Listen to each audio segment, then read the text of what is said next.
వాసుటాక్స్ ప్రేక్షకులకు నమస్సుమాంజలి. రామాయణం బాలకాండ మీ అందరికీ తెలియజేస్తున్నాను. దాంట్లో ఈ భాగంలో ఒక ముఖ్యమైన ఘట్టానికి మనం చేరుకుంటున్నాం. ఏమిటంటే, పిల్లలు లేరు, అశ్వమేధ యాగం చేశారు. ఆ తర్వాత మన ఋష్యశృంగుడు రాజా, ఇప్పుడు మనం పుత్ర కామేష్టి చేద్దాం అని చెప్పేసి చెప్పాడనమాట.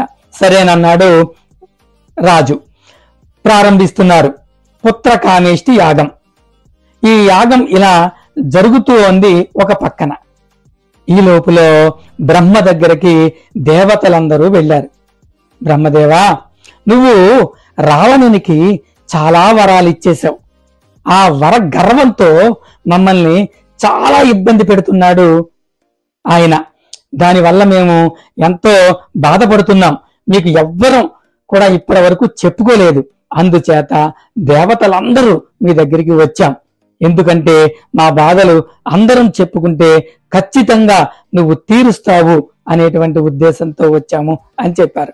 అంతేకాకుండా మొట్టమొదటిసారి వాళ్ళందరూ కూడా చెప్తున్నారు బ్రహ్మదేవుడికి ఏమని, ఈ రావణుడు ఏ ఏ విధంగా వాళ్ళని ఇబ్బంది పెడుతున్నాడో అన్ని రకాలుగా చెప్పి దానికి పరిష్కార మార్గం చూపించమని అడిగారు. వెంటనే ఈ మార్గం చూపించేది నేను కాదు, ఎవరంటే విష్ణుమూర్తి మీ అందరికీ పరిష్కార మార్గాన్ని చూపిస్తాడు, ఆయన దగ్గరికి వెళ్ళండి అని చెప్పేసి అన్నాడు బ్రహ్మగారు. వెంటనే అందరూ విష్ణుమూర్తి దగ్గరికి బయలుదేరి వెళ్ళారు. ఆయన ఎలా ఉన్నాడు? చక్కగా శాంతాకారం భుజగశయనం పద్మనాభం సురేశం విశ్వాధారం గగన సదృశ్యం మేఘవర్ణం శుభాంగం. చక్కగా ఆయన పడుకొని ఉన్నాడు. అందరూ కూడా స్తుతిస్తున్నారు ఈయనని, విష్ణుమూర్తిని. చక్కగా ఆయన వాళ్ళందరినీ చూశాడు. చూస్తే అంటున్నారు, విష్ణుదేవా, మరి మేము ఎన్నో బాధల్లో ఉన్నాం. మా బాధలన్నీ తీర్చాలంటే నువ్వు ఒక వ్యక్తిని చంపాలి. ఇదేమిటి? ఎవరైనా భగవంతుడి దగ్గరికి వచ్చి ఒకరిని రక్షించు అని అడుగుతారు కదా, వీళ్ళేమిటి చంపమని అడుగుతున్నారు? అందులో వీళ్ళు సామాన్య మానవులు కాదు, దేవతలే. అటువంటి వాళ్ళు చంపు అని అడుగుతున్నారు అని చాలా ఆశ్చర్యపడ్డాడు. చెప్పండి ఏమిటో అన్నాడు. ఇక్కడ మనకి బ్రహ్మగారి యొక్క వరాల సహాయంతో రావణుడు అనేటువంటి వాడు దేవతలను ఎంతో ఇబ్బంది పెడుతున్నాడు. ఎందుకంటే ఆ రావణుడు ఎటువంటి వాడు? దుర్వృత్త అంటే చాలా చెడ్డ ప్రవర్తన కలిగినటువంటి వాడు. ఆ చెడ్డ ప్రవర్తన ఎంతవరకు వచ్చిందంటే, నైనం సూర్య ప్రతిపతివాస్వే వాకిన మారుత చలోర్మి పాలితం దృష్ట్వాత్ సముద్రోపి న కంపతే. సూర్యుడు అలా ప్రకాశిస్తూ ఉన్నాడు. ఆగిపో అంటే ఆగిపోవలసిందే. ఎవడు ఆగిపోమంటారు? రావణుడు. రావణుడు ఎలా చెప్తే అలా చెయ్యాలి. చాలా ఇప్పుడు రోహిణి కార్తె జరుగుతోంది, చాలా ప్రచండ తేజస్సుతో వెలిగిపోతూ ఉంటాడు సూర్య భగవానుడు. ఆయన్ని చూసి కన్నెర్ర చేసేటప్పటికి ఆయన మరి శాంతపడిపోయి చల్లదనాన్ని ఇవ్వాల్సిందే. చూసారా, సూర్యుడు తన గతిని కూడా మార్చేస్తున్నాడు ఈ రావణుడు. అంతేకాదు, మారుత వాయువు చక్కగా వీస్తున్నాడు అనుకుంటే ఆగిపో అంటే ఆగిపోవాలి, అంటే తన గమనాన్ని కూడా మార్చేస్తున్నాడు రావణుడు. అలాగే మరి సముద్రం ప్రవహిస్తుంటే అలలతో ఆగిపోమంటే అలాగ నిశ్చలంగా అలలు ఏమీ లేకుండా అలా ఉండిపోమంటే ఉండిపోవలసిందే. ఇలా అష్టదిక్పాలకులని ఏడిపిస్తున్నాడు. తర్వాత ఎవరైతే అమరాంగనాహ, ఎవరైతే దేవతా స్త్రీలు ఉన్నారో వాళ్ళని చాలా ఇబ్బందులు పెడుతున్నాడు. పెళ్లి కాకుండా ఉన్న ప్రతి కన్యను కూడా ఆయన లంకా నగరానికి తీసుకుని వెళ్ళి వాళ్ళని బాధిస్తున్నాడు. ఇలా అందరూ కూడా వాళ్ళ వాళ్ళ బాధలని ఆ స్వామి దగ్గర మొరపెట్టుకున్నారు.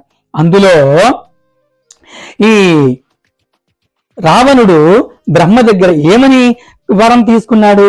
రాక్షసులు గాని, దానవులు గాని, యక్షులు గాని, దేవతలు, గంధర్వులు, కిన్నెరలు, కింపురుషులు ఎవ్వరు కూడా చంపలేని విధంగా వరాన్ని పొందాడు.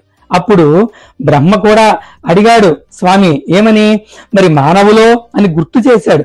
ఈ తుచ్చ మానవులు నన్నేమి చేస్తారులే, వాళ్ళ గురించి అడగడం కూడా చిన్నతనమే అని చెప్పి గర్వంతో ఆ వరాన్ని అయితే పొందడం చేత ఇలా గర్వంతో తనకిష్టం వచ్చినట్లుగా ప్రవర్తిస్తున్నాడు.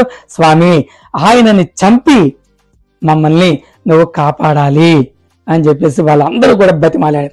వెంటనే హత్వా క్రూరం దురాత్మానం దేవర్షినాం భయావహం వర్ష సహస్రాణి 10 వర్ష శతాని చ వత్సామి మనుషే లోకే పాలయం పృథివీ విమాన్. ఏమని చెప్తున్నాడు?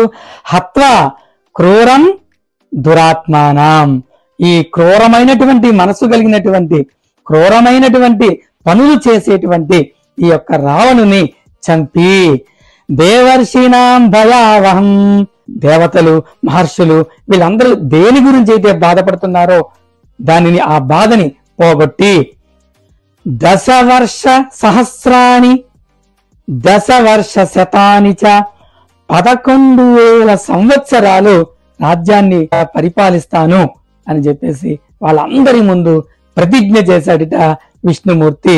వాళ్ళు చెప్పిన మాటలకి మరి ఎంతో బాధపడి, సరే ఓకే ఇలా ఉండగా ఇక్కడ ఏం జరుగుతోంది? పుత్రకామేష్టి యాగం మన మహర్షి ద్వారా జరుగుతోంది.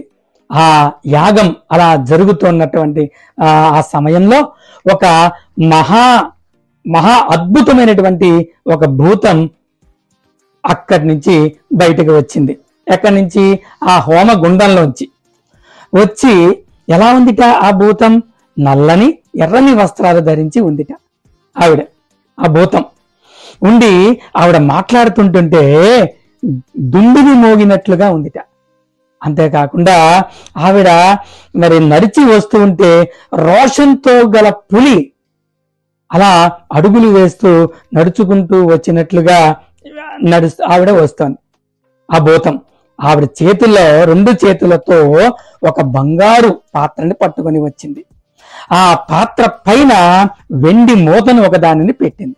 పెట్టి చక్కగా ఆవిడ చెబుతోంది అందరితోనూ, ఇదంతు నరసార్దూల పాయసం దేవ నిర్మితం ప్రజాకరం గృహాత్నాత్వం ధన్యం ఆరోగ్యవర్ధనం. ఏమని చెబుతున్నాడు ఆ యొక్క భూతం అంటే, ఇదంతు నరసార్దూల, ఇదిగో ఓ దశరథ మహారాజా, ఇదంతు ఇదిగో ఏమిటిది? పాయసం. ఇదిగో పాయసం తెచ్చాను మీ గురించి. దీనిని ఎవరు పంపించారనుకుంటున్నారేమో? దేవ నిర్మితం. ఈ పాయసాన్ని దేవతలే స్వయంగా తయారు చేశారు. ఇది తింటే, ఇది గనక మీరు స్వీకరిస్తే మీ భార్యలు గృహాణత్వం ధన్యం ఆరోగ్యవర్ధనం, వాళ్ళ యొక్క జన్మ ధన్యం అయ్యి వారి యొక్క కడుపు పండి మంచి సుపుత్రులు కలుగుతారు అని చెప్పి ఆ భూతం పలికి ఆ పాయస పాత్రని ఇస్తోంది. దానిని మన మహారాజు ఎంత చక్కగా తీసుకుంటున్నాడంటే, ఎంతో కాలం ఆ ఒక రాజ్యంలో కరువు వస్తే, ఆ కరువు వచ్చిన తర్వాత గనక ఎప్పుడైతే వర్షం పడుతుందో ఎంత తహతహలాడుతూ ఆ వర్షాన్ని ఆస్వాదిస్తామో, ఒక దరిద్రుడికి ధనం దొరికితే ఎంత చక్కగా వాడు ఆనందంగా స్వీకరిస్తాడో, అలా ఆ పాయస పాత్రని తీసుకుని చక్కగా తన భార్యలు 3 పిలిచాడు. మొదటగా ఎవరికి ఇస్తున్నాడంటే, పట్టపు మహిషి అయినటువంటి కౌసల్యాదేవికి ఆ పాయస పాత్రలో ఉన్నటువంటి పాయసాన్ని సగం తీసి ఇచ్చేశాడు. ఆయన ఎలా న్యాయం చేస్తున్నాడో చూడండి. ఆ పాత్రలో ఉన్నటువంటి పాయసాన్ని ఎలా పంచుతున్నాడో తన భార్యలకు. ఉన్న పాయసంలో సగభాగం కౌసల్యకి ఇచ్చివేశాడు. ఆ తర్వాత ఇంకా సగం ఉంది కదా, ఆ సగంలో సగం ఒక 50% ఫస్ట్ కౌసల్య గారికి ఇచ్చేశారు. ఆ తర్వాత సుమిత్ర రెండో భార్య, ఆమెకు ఆ సగంలో సగం అంటే 25 వంతు ఇచ్చారు సుమిత్రకి. ఆ తర్వాత ఇంకా 25 వంతు ఉంది కదా, ఆ 25 వంతు కైకేయికి ఇచ్చేస్తారేమో అనుకున్నాం. కానీ ఆ 25లో సగం మాత్రమే కైకేయకి ఇచ్చారు. ఇంకా సగం మిగిలింది. ఆ సగం మళ్ళా సుమిత్రకి తీసుకొని వచ్చి ఇచ్చాడనమాట. ఇలా తన భార్యలు ముగ్గురికి తన ఆ పాయసాన్ని పంచాడు. ఇలా ఎందుకు చేశాడు అంటే, మొదట కౌసల్య ఆవిడ తననే నమ్ముకుని వచ్చింది. ఆవిడ ఎటువంటిది? కదలీ వృక్షం లాంటిది. అంటే ఏమిటి? అరటి చెట్టు ఎప్పుడు ఏం చేస్తుంది? ఒకే గెల వేస్తుంది, ఇంకో గెల వేయదు, కొట్టేస్తాం మనం అరటి చెట్టుని. కాబట్టి ఆవిడకి ఒకడే పుట్టాలి. అది కూడా ఎటువంటి వాడు పుట్టాలి? పుట్టబోయే పిల్లల అందరిలో చాలా గొప్పవాడు, బలిష్ఠుడు, పరాక్రమవంతుడు అనేటువంటి వాడు పుట్టాలి. కాబట్టి ఇదంతా జరిగిస్తున్నది విష్ణుమూర్తే. దశరథ మహారాజు మనసులో ఉండి ఈ పాయస పాత్రలో ఆ పాయసం స్వీకరించారు కదా, వెంటనే దశరథ మహారాజు మారిపోయాడు. మొత్తం అంతా కూడా భగవంతుడి యొక్క అంశ తనలో ప్రవేశించిందనమాట. అలాగా ఎక్కువ ఫస్ట్ మొదటి భార్యకి ఇచ్చాడు, సగంలో సగం ఏమో సుమిత్రకి ఇచ్చాడు, మిగిలిన సగంలో సగం మాత్రమే కైకేయికి ఇచ్చి చివరి భాగాన్ని మరలా సుమిత్రకి ఇచ్చాడు. సుమిత్రకు 2 భాగాలు ఇచ్చారు.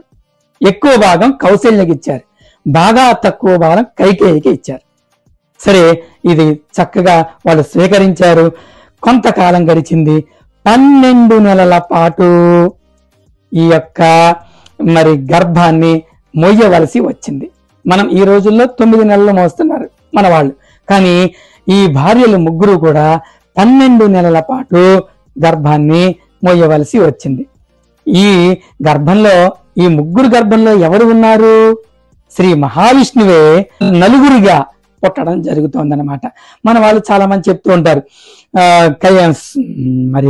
మన కౌశల్యకి విష్ణుమూర్తి పుట్టాడు, సుమిత్రకి ఆదిశేషుడు పుట్టాడు, శంఖం చక్రం ఈ 2 కూడా భరత శత్రుఘ్నులుగా పుట్టారు. ఇలా చెప్తూ ఉంటారు. అది కాదు, అసలు వీళ్ళ నలుగురు కూడా విష్ణుమూర్తే. అలా పుట్టడం జరిగిందనమాట. ఇలాగా పుట్టిన తరువాత చాలా బాగా ఎంత ఆనందపడిపోయాడో ఈ దశరథ మహారాజు. ఈ విషయం అతనికి సూతుడు, వంది మాగధులు అంటాం కదా, వీళ్ళు తీసుకొచ్చి ఈ కబురుని దశరథ మహారాజుకి చెప్పారు. 9 పిల్లలు పుట్టారు అనే విషయం. చాలా ఆనందపడ్డాడు. ఎన్నో దానాలు చేశాడు.